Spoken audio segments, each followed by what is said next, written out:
आज हम उस स्टेज की बात करने वाले हैं जहां प्यार सिर्फ इमोशन नहीं रहता बल्कि लाइफ डिसीजन बन जाता है।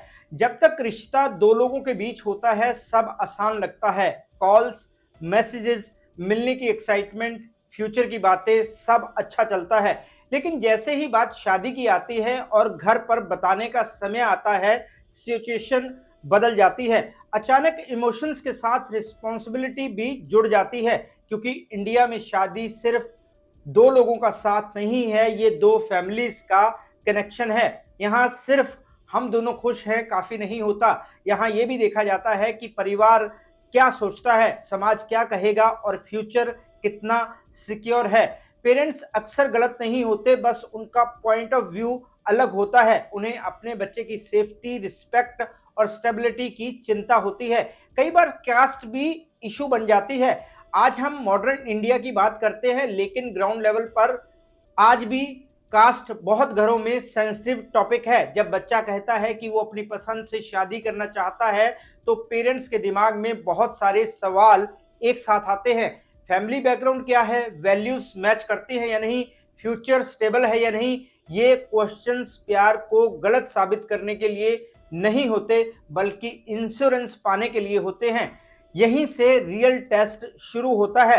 लॉन्ग टर्म रिलेशनशिप में कमिटमेंट स्ट्रांग होता है, लेकिन शादी का डिसीजन उस कमिटमेंट को पब्लिक और परमानेंट बना देता है। अब बात सिर्फ दो लोगों की अंडरस्टैंडिंग की नहीं रहती बल्कि दो फैमिलीज के कंफर्ट की भी हो जाती है। अगर बात सही तरीके से की जाए, सही टाइम चुना जाए और पार्टनर की क्वालिटीज क्लियरली बताई जाए तो विरोध धीरे धीरे कम हो सकता है। इमोशंस जरूरी हैं, लेकिन मैच्योरिटी उससे भी ज्यादा जरूरी है। इस वीडियो का पर्पस किसी को ब्लेम करना नहीं है, ना ही पेरेंट्स को गलत कहना है और ना ही सोसाइटी को। पर्पस सिर्फ ये समझना है कि सिचुएशन को हैंडल कैसे किया जाए। अगर प्यार सच्चा है तो उसे प्रूव करने का तरीका भी स्मार्ट होना चाहिए। रिस्पेक्ट के साथ बात करना, क्लियर फ्यूचर प्लान दिखाना, फाइनेंशियल स्टेबिलिटी बताना, ये सब बातें ट्रस्ट बिल्ड करती हैं। क्योंकि आखिर में पेरेंट्स अपने बच्चों की खुशी ही चाहते हैं। बस उन्हें भरोसा होना चाहिए कि डिसीजन सोच समझ कर लिया गया है।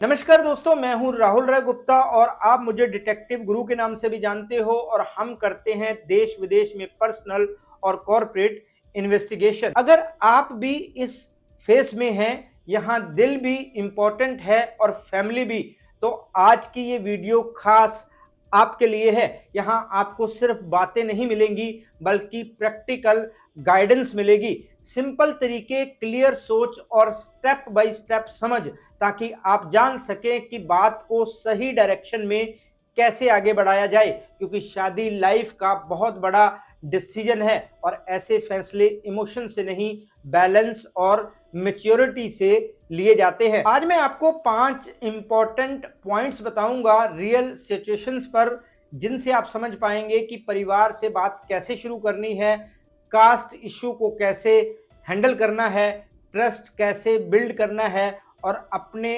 रिलेशनशिप को स्ट्रॉन्ग तरीके से कैसे प्रेजेंट करना है। तो चलिए शुरू करते हैं।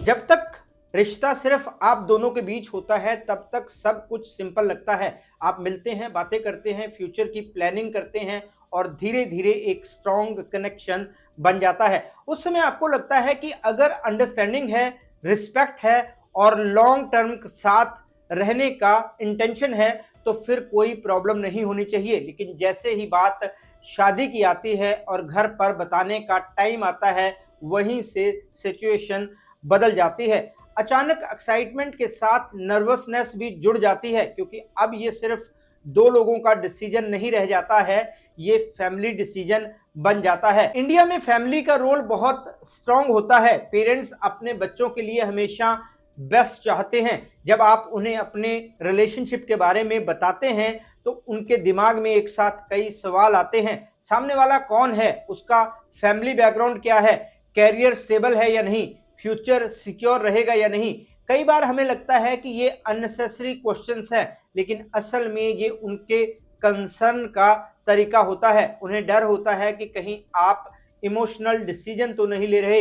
इसलिए इस स्टेज पर सबसे ज़रूरी चीज़ है तरीका। अगर आप अचानक अनाउंस कर देंगे कि मैंने डिसाइड कर लिया है, बस शादी इसी से करूँगा या करूँगी, तो पेरेंट्स को शॉक लगेगा। शॉक से रिएक्शन स्ट्रांग आता है। बेटर अप्रोच ये है कि बात को स्टेप बाय स्टेप आगे बढ़ाया जाए। पहले उनकी सोच समझिए, कैजुअल डिस्कशन शुरू कीजिए, जैसे पार्टनर में उनके लिए क्या क्वालिटीज इंपॉर्टेंट है। फिर धीरे धीरे अपने पार्टनर के बारे में उनको बताइए, उनकी पॉजिटिव बातें शेयर कीजिए, उनकी रिस्पॉन्सिबिलिटी, नेचर और फ्यूचर प्लानिंग के बारे में क्लियर पिक्चर दीजिए। जब पेरेंट्स को लगेगा कि डिसीजन सोच समझ कर लिया गया है, तो उनका ट्रस्ट धीरे धीरे बिल्ड होगा।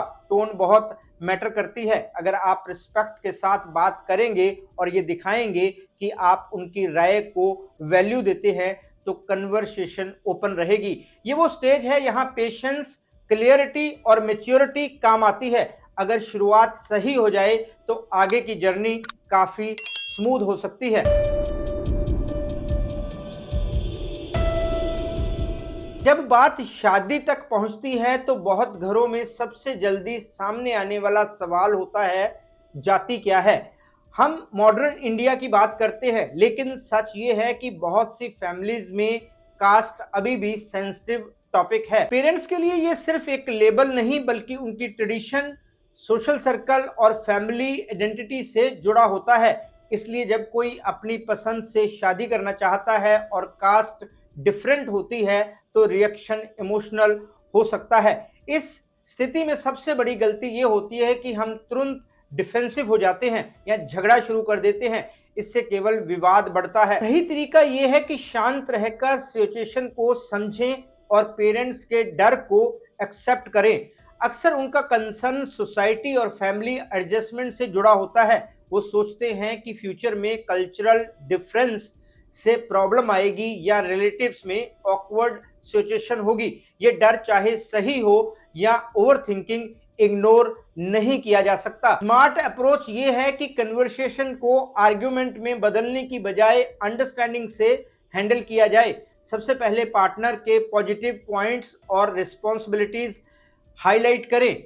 दोनों फैमिलीज की ट्रेडिशंस और वैल्यूज को समझकर उनके डिफरेंसेस को डिस्कस करें। यह दिखाएं कि आपने इमोशन के साथ साथ प्रैक्टिकल प्लानिंग भी की है। जब पेरेंट्स को लगेगा कि डिसीजन थॉटफुल है, ना कि इम्पल्सिव, तो उनकी नाराजगी धीरे धीरे कम हो सकती है।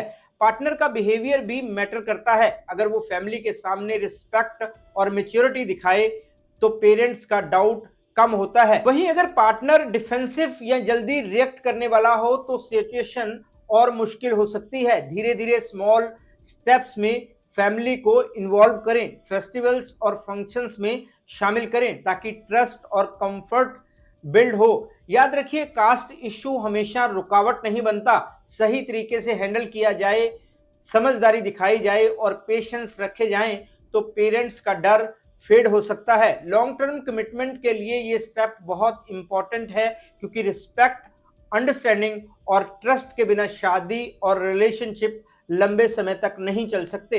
इस तरह कास्ट टॉपिक को फाइट के रूप में नहीं, बल्कि समझ और प्लानिंग के साथ अप्रोच करने से आपका रिलेशनशिप मजबूत और फैमिली भी सपोर्टिव बन सकती है। जब बात शादी की आती है, तो पेरेंट्स का सबसे बड़ा कंसर्न हमेशा स्टेबिलिटी और सिक्योरिटी होता है। वो सिर्फ ये नहीं देखते कि आप प्यार करते हैं, बल्कि ये भी देखते हैं कि आपका पार्टनर और आप दोनों मिलकर एक सुरक्षित और स्टेबल लाइफ बना सकते हैं कि नहीं। कई बार पेरेंट्स का डाउट सिर्फ उनके पास्ट एक्सपीरियंसेस या सोसाइटी के प्रेशर्स की वजह से होता है। इसलिए आर्गुमेंट या इमोशन से उन्हें कन्विंस करना काम नहीं करता। सबसे इफेक्टिव तरीका है ट्रस्ट दिखाना, और ये सिर्फ वर्ड से नहीं, एक्शन से होता है। एक्शंस का मतलब सिंपल है, लगातार ट्रांसपेरेंसी और मैच्योरिटी दिखाना। हिडन रिलेशनशिप या सडन अनाउंसमेंट से पेरेंट्स का डाउट बढ़ता है। लेकिन अगर आप धीरे धीरे पार्टनर को फैमिली में इंट्रोड्यूस करते हैं, छोटे इवेंट्स में साथ जाते हैं और रिस्पेक्टफुल एटीट्यूड रखते हैं, तो कंफर्ट लेवल और ट्रस्ट ऑटोमेटिकली बिल्ड होता है। पेरेंट्स तब समझते हैं कि आप इंपल्सिव डिसीजन नहीं ले रहे बल्कि लॉन्ग टर्म प्लानिंग के साथ आगे बढ़ रहे हैं। इसके अलावा फाइनेंशियल क्लियरिटी और कैरियर स्टेबिलिटी दिखाना भी ट्रस्ट बिल्ड करने में बहुत मदद करता है। पेरेंट्स चाहते हैं कि फ्यूचर सिक्योर हो, रिस्पॉन्सिबिलिटीज शेयर्ड हो और अनएक्सपेक्टेड चैलेंजेस के लिए प्लान रेडी हो। जब आप उन्हें ये विश्वास दिलाते हैं तो उनका स्ट्रेस कम होता है और वो धीरे धीरे आपके डिसीजन को रिस्पेक्ट करने लगते हैं। पेशेंस इस स्टेज पर सबसे इंपॉर्टेंट फैक्टर है। सब पेरेंट्स तुरंत एग्री नहीं करते।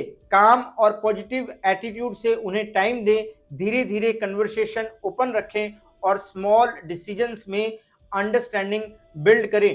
ट्रस्ट सिर्फ कन्विंस करने का तरीका नहीं बल्कि लॉन्ग टर्म रिलेशनशिप की फाउंडेशन है। लॉन्ग टर्म कमिटमेंट तभी स्ट्रांग रहता है जब दोनों पार्टनर्स इमोशनली और प्रैक्टिकली रेडी हों। इस तरह ऑनेस्टी, प्लानिंग और रिस्पेक्ट दिखाने से ट्रस्ट मजबूत बनता है। पेरेंट्स को लगेगा कि आप मैच्योर हैं और अपने रिलेशनशिप के लिए रिस्पॉन्सिबल हैं।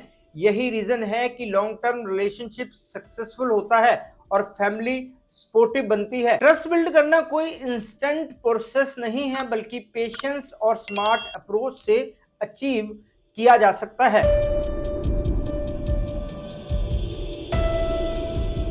कई बार सिचुएशन ऐसी हो जाती है कि परिवार पूरी तरह रिलेशनशिप के खिलाफ खड़ा हो जाता है। रियलिटी ये है कि हर स्टोरी हैप्पी एंडिंग वाली नहीं होती। कुछ फैमिली समय के साथ मान जाती हैं, कुछ सालों तक विरोध करती हैं और कुछ कभी नहीं मानती। ऐसी सिचुएशन में इमोशनल प्रेशर बहुत हाई हो जाता है। कभी कभी एक्सट्रीम केसेस में parents emotional blackmail, social pressure, धमकियां या कैरेक्टर क्वेश्चनिंग तक कर सकते हैं। ऐसे समय में रिएक्शन गुस्से में नहीं होना चाहिए। सबसे जरूरी चीज है मैच्योरिटी और प्रैक्टिकल अप्रोच। जब परिवार विरोध करता है तो सबसे कॉमन मिस्टेक होती है कि हम इम्पल्सिव रिएक्शन दे देते हैं। इसके कारण आर्गुमेंट और टेंशन बढ़ जाती है, रिलेशनशिप और भी कॉम्प्लिकेटेड हो जाता है। इसलिए काम रहना और स्टेप बाय स्टेप अप्रोच अपनाना बहुत ज़रूरी है। पहले समझिए कि उनके ऑब्जेक्शंस क्यों हैं और क्या फियर सोसाइटी या रिलेटिव्स के जजमेंट की वजह से है या सेफ्टी और सिक्योरिटी के कंसर्न की वजह से। जब आप उनके डर को एक्सेप्ट करते हैं और उसके सॉल्यूशन दिखाते हैं तो विरोध धीरे धीरे कम हो सकता है। और इसे मैनेज करने के लिए सिंपल तरीकों को अडॉप्ट करना बहुत हेल्पफुल होता है। मीडिएटर या सीनियर फैमिली मेंबर को इन्वॉल्व करें जो दोनों फैमिलीज के बीच कम्युनिकेशन स्मूथ कर सके। पार्टनर की पॉजिटिव क्वालिटीज, रिस्पॉन्सिबिलिटीज और कैरियर को हाईलाइट करें। फाइनेंशियल प्लानिंग और फ्यूचर गोल्स को क्लियरली बताना भी पेरेंट्स का बिगेस्ट कंसर्न रिड्यूस करता है। टाइमिंग पर भी ध्यान दें। अगर घर में पहले से टेंशन है तो उसी समय डिस्कशन अवॉइड करें। इस स्टेज पर पेशेंस और काम बिहेवियर सबसे बड़ी शक्ति होती है। पेरेंट्स पर तुरंत डिसीजन लेने का दबाव मत डालिए, उन्हें स्पेस और टाइम दें, रिस्पेक्ट और अंडरस्टैंडिंग दिखाएं, कन्वर्सेशन को ओपन रखें और स्मॉल स्टेप्स में ट्रस्ट बिल्ड करें। कई बार देखा गया है कि लगातार मैच्योरिटी और थॉटफुल अप्रोच फैमिलीज का प्रोस्पेक्टिव धीरे धीरे बदल देता है। अगर परिवार पूरी तरह विरोध करता है तो डिसीजन केवल इमोशनल नहीं होना चाहिए। प्रैक्टिकल प्लानिंग, क्लियर कम्युनिकेशन और म्यूचुअल रिस्पेक्ट से कई चैलेंजिंग सिचुएशन भी मैनेज हो सकती हैं। रिलेशनशिप को स्ट्रॉन्ग बनाना पॉसिबल है, लेकिन इसके लिए पेशेंस, अंडरस्टैंडिंग और लॉन्ग टर्म विजन जरूरी है।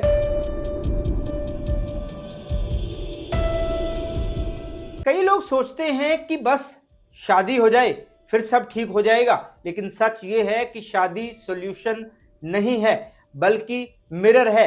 शादी दिखाती है कि रिलेशनशिप में पहले क्या था और आगे क्या होना चाहिए। अगर पहले रिस्पेक्ट और इक्वलिटी नहीं थी तो शादी के बाद कंट्रोल और प्रेशर बढ़ सकता है। इसलिए मैरिज सिर्फ एक फॉर्मल कमिटमेंट नहीं है बल्कि लॉन्ग टर्म रिलेशनशिप का पार्ट और टेस्टिंग स्टेज है। शादी के बाद कई कपल्स को असली चैलेंजेस फेस करने पड़ते हैं। पहले इमोशनल कनेक्शन अच्छा लगता था, लेकिन अब प्रैक्टिकल रिस्पॉन्सिबिलिटीज, फैमिली एक्सपेक्टेशंस और सोशल प्रेशर्स सामने आते हैं। कई केसेस में देखा गया है कि जो कपल्स पहले बिना प्लानिंग के साथ थे, उन्हें बाद में डिसएग्रीमेंट्स और कॉन्फ्लिक्ट्स का सामना करना पड़ा। इसलिए मैरिज में क्लियर कम्युनिकेशन और अंडरस्टैंडिंग होना बहुत जरूरी है। लॉन्ग टर्म रिलेशनशिप तभी सक्सेसफुल होता है जब दोनों पार्टनर्स बराबरी में खड़े हों। अगर कोई साइलेंट रहता है और दूसरा हर इशू पर फाइट करता है तो इम्बैलेंस और फ्रस्ट्रेशन बढ़ता है। प्यार तभी स्ट्रांग रहता है जब रिस्पॉन्सिबिलिटी के साथ निभाया जाए, बर्डन या मजबूरी के रूप में नहीं।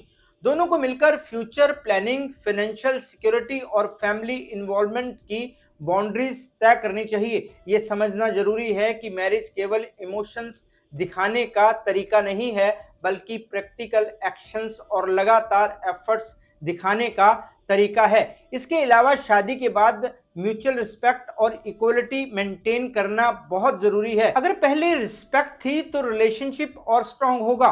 अगर रिस्पेक्ट नहीं थी तो शादी के बाद प्रॉब्लम्स और ज्यादा ग्रो कर सकती हैं। पार्टनर्स को चाहिए कि सिर्फ अपने लिए नहीं बल्कि दूसरे की फैमिली को भी अपनाने के लिए तैयार रहें। शॉर्ट टर्म से लॉन्ग टर्म तक जाना आसान लगता है, पर लॉन्ग टर्म से शादी तक पहुंचना चैलेंजिंग होता है और शादी के बाद रिलेशनशिप निभाना सबसे कठिन। लेकिन अगर दोनों पार्टनर समझदारी, रिस्पेक्ट और प्लानिंग के साथ आगे बढ़ते हैं तो प्यार और फैमिली दोनों साथ रह सकते हैं। मैरिज तभी सक्सेसफुल होती है जब दोनों इमोशनली और प्रैक्टिकली रेडी हों और एक दूसरे की दुनिया को अपनाने की तैयारी रखें। शादी केवल दो लोगों का इशू नहीं होती, ये दो फैमिलीज और लॉन्ग टर्म रिस्पॉन्सिबिलिटी का टेस्ट है। इसलिए पेशेंस, म्यूचुअल अंडरस्टैंडिंग और लगातार एफर्ट्स हर कपल के लिए सबसे जरूरी फाउंडेशन है। यही वो स्टेज है जहां प्यार, रिस्पेक्ट और प्रैक्टिकल अप्रोच बैलेंस में दिखता है।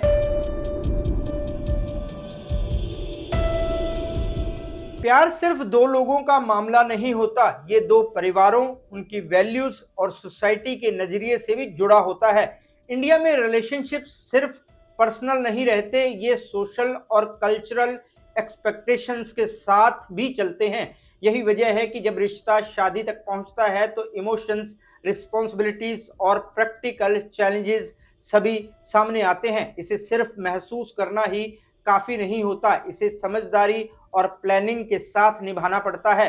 रिलेशनशिप तभी मजबूत होता है जब दोनों पार्टनर्स सिर्फ अपनी फीलिंग्स पर भरोसा ना करें बल्कि परिवार, वैल्यूज और म्यूचुअल रिस्पॉन्सिबिलिटीज को भी समझे।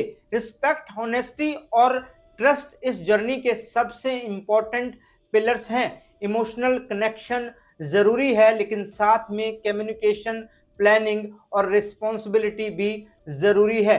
फैमिली के साथ ओपन और थॉटफुल कम्युनिकेशन रिलेशनशिप को मजबूत बनाती है। पेरेंट्स के डाउट्स और कंसर्न्स को एक्सेप्ट करना, पार्टनर की पॉजिटिव क्वालिटीज और कैरियर स्टेबिलिटी को हाईलाइट करना और लगातार सही व्यवहार दिखाना लॉन्ग टर्म ट्रस्ट बिल्ड करने में मदद करता है।